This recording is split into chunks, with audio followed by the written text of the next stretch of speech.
Banyak orang yang mengharapkan mahkota surga tetapi tidak mau salibnya. Banyak orang yang mengharapkan kemuliaan tetapi tidak mau penderitaannya. Banyak orang yang mengharapkan kebangkitan tetapi tidak mau kematiannya. Padahal Yesus Kristus telah menunjukkan jalannya. Tidak ada mahkota tanpa salib. Tidak ada kemuliaan tanpa penderitaan. Tidak ada kebangkitan tanpa kematian. Salam saudara yang dikasihi Tuhan Yesus Kristus. Salam sejahtera buat saudara semua dimanapun berada. Damai dan sukacita oleh Roh Kudus melimpah senantiasa dalam hati dan juga kehidupan kita semua. Saudaraku, bacaan Injil minggu ini diambil dari Injil Lukas pasal ke-14 ayat ke-25 sampai 33. Tetapi saya akan membaca sampai ayat 27 saja. Silakan saudaraku membaca sendiri sampai ayat ke-33-nya. Firman Tuhan tertulis demikian. Banyak orang berduyun-duyun mengikuti Yesus dalam perjalanannya.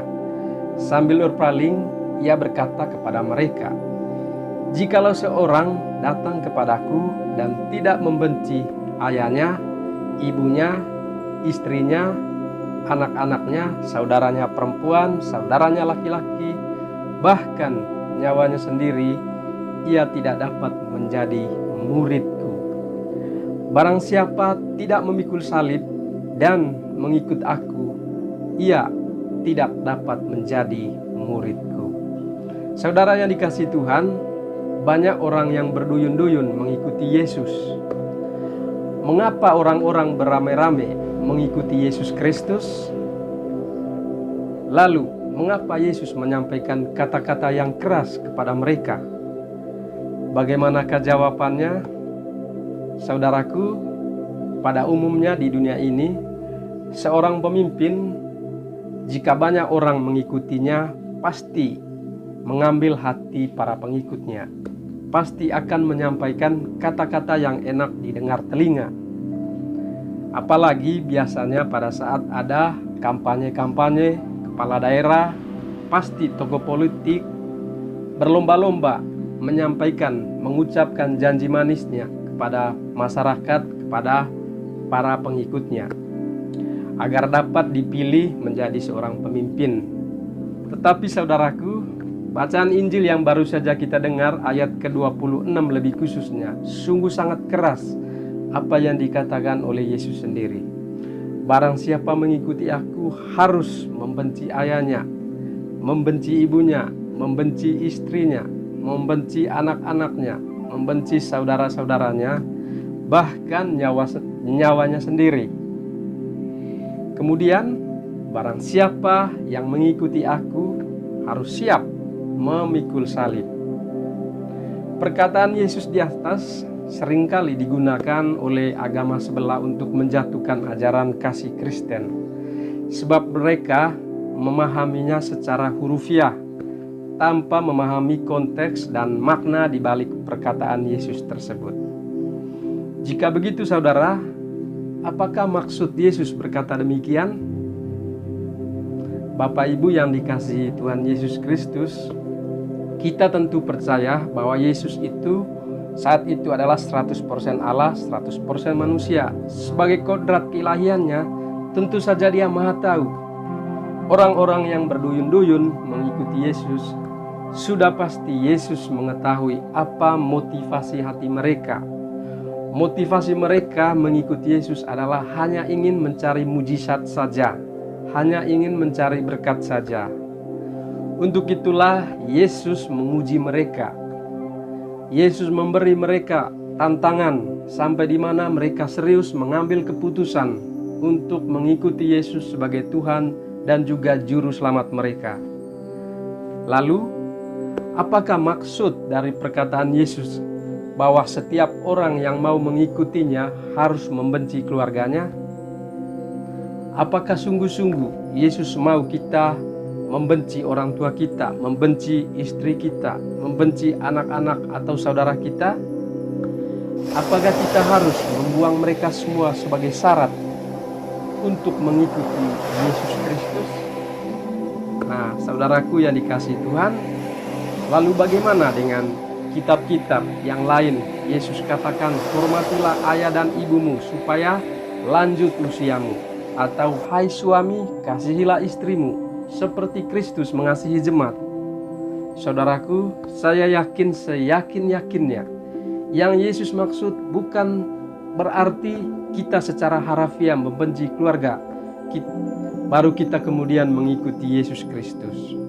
Tentu yang Yesus maksudkan adalah setiap orang yang mau mengikuti Yesus, maka kasih kita kepada Yesus tidak boleh disandingkan dengan apapun, tidak boleh dipersamakan dengan apapun. Yesus mau dialah yang harus menjadi tempat utama di dalam hati kita. Yesus mau dialah menjadi tempat yang paling istimewa, yang terhormat di dalam kehidupan kita.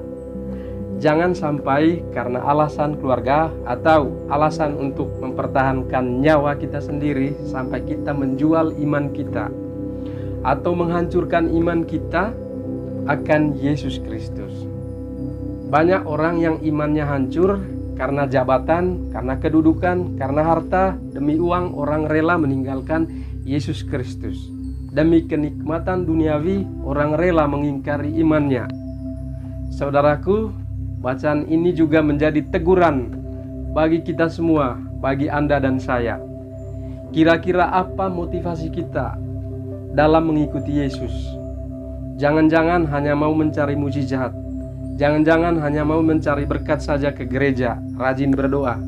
Ingat apa yang Yesus katakan hari ini, setiap orang yang mau mengikuti aku harus memikul salibnya. Nah, salib itu identik dengan penderitaan. Tetapi ingat, penderitaan tidak selalu identik dengan salib. Jika kita menderita karena berbuat dosa, maka itu bukan salib. Tetapi jika kita menderita karena iman, atau menderita karena taat kepada firman Tuhan, atau menderita karena mewartakan Injil, maka itu adalah salib.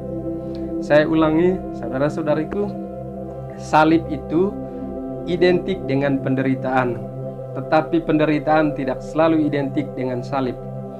Jika kita menderita karena berbuat dosa, maka itu bukan salib. Tetapi jika kita menderita karena iman, atau menderita karena taat kepada firman Tuhan, atau menderita karena mewartakan Injil, maka itulah yang disebut salib. Banyak orang yang kecewa mengikuti Yesus Kristus karena salah motivasi awal. Banyak orang yang mengharapkan mahkota surga tetapi tidak mau salibnya. Banyak orang yang mengharapkan kemuliaan, pengen hidup yang enak tetapi tidak mau penderitaannya. Banyak orang yang mengharapkan kebangkitan tetapi tidak mau kematiannya. Padahal saudaraku, Yesus Kristus telah menunjukkan jalannya. Tidak ada mahkota tanpa salib, tidak ada kemuliaan tanpa penderitaan, tidak ada kebangkitan tanpa kematian. Saudaraku, banyak ajaran yang menyesatkan di luar sana. Mereka mengajarkan kalau ikut Yesus pasti kaya, kalau ikut Yesus pasti sembuh, kalau ikut Yesus pasti sukses, kalau ikut Yesus pasti berkelimpahan, pasti semua doa dijawab. Ajaran seperti itu adalah ajaran kemakmuran yang sangat menyesatkan umat. Nah, bagi kita sebagai pengikut Kristus, kita harus tetap berjuang, harus siap memikul salib. Jangan menyerah, jangan putus asa, sebab Tuhan telah memberi kita penolong, namanya adalah Roh Kudus. I'm not alone. Jangan berkecil hati, tetaplah sabar, tetap mengandalkan Tuhan, dan terus mencintai firman-Nya, dan rajinlah berdoa untuk menjalin relasi dengan Bapa agar Dia senantiasa menyertai kita semua. Demikian untuk renungan bacaan pada minggu ini, saudaraku, dari Injil Lukas pasal 14 ayat ke-25 sampai 33. Semoga para sahabat di luar sana semuanya dalam keadaan baik dan senantiasa diberkati Tuhan. Amin.